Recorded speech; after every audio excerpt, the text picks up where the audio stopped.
സങ്കീർത്തനങ്ങൾ 90. നീ തലമുറ തലമുറയായി ഞങ്ങളുടെ സങ്കേതമായിരിക്കുന്നു.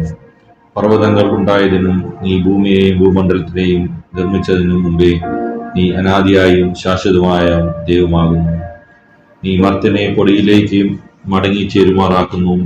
മനുഷ്യപുത്രന്മാരെ തിരികെ വരുവിൻ എന്ന് അരുളിച്ചെയ്യുന്നു. 1000 സംവത്സരം നിന്റെ ദൃഷ്ടിയിൽ ഇന്നലെ കഴിഞ്ഞുപോയ ദിവസം പോലെയും രാത്രിയിലെ ഒരു യാമം പോലെയും മാത്രം ഇരിക്കുന്നു. നീ അവരെ ഒഴുക്കിക്കളയുന്നു. അവർ ഉറക്കം പോലെ അത്രയും.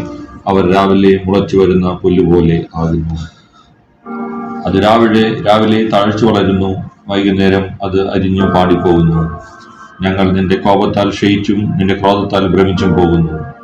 നീ ഞങ്ങളുടെ അകൃത്യങ്ങളെ നിന്റെ മുമ്പിലും ഞങ്ങളുടെ രഹസ്യപാപങ്ങളെ നിന്റെ മുഖപ്രകാശത്തിലും വെച്ചിരിക്കുന്നു. ഞങ്ങളുടെ നാളുകളൊക്കെയും നിന്റെ ക്രോധത്താൽ കഴിഞ്ഞുപോയി. ഞങ്ങളുടെ സംവത്സരങ്ങൾ ഞങ്ങൾ ഒരു നെടുവീർപ്പ് പോലെ കഴിക്കുന്നു. ഞങ്ങളുടെ ആയുഷ്കാലം 70 സംവത്സരം, ഏറെയായാൽ 80 സംവത്സരം. അതിന്റെ പ്രതാപവും പ്രയാസവും ദുഃഖവും അത്രയും. അത് വേഗം തീരുകയും ഞങ്ങൾ പറന്നു പോവുകയും ചെയ്യുന്നു. നീ കോപത്തിന്റെ ശക്തിയെയും നിന്നെ ഭയപ്പെടുവാൻ തക്കവണ്ണം നിന്റെ ക്രോധത്തെയും ഗ്രഹിക്കുന്നവൻ ആർ?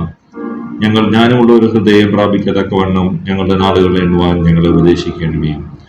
യഹോവേ, മടങ്ങി വരണമേ. എത്രത്തോളം താമസം? അടിയങ്ങളോട് സഹതാപം തോന്നണമേ. കാലത്ത് തന്നെ ഞങ്ങളെ നിന്റെ ദയ കൊണ്ട് തൃപ്തരാക്കണമേ. എന്നാൽ ഞങ്ങൾ ആയുഷ്കാലമൊക്കെയും ഞങ്ങൾ ഘോഷിച്ചാനന്ദിക്കും.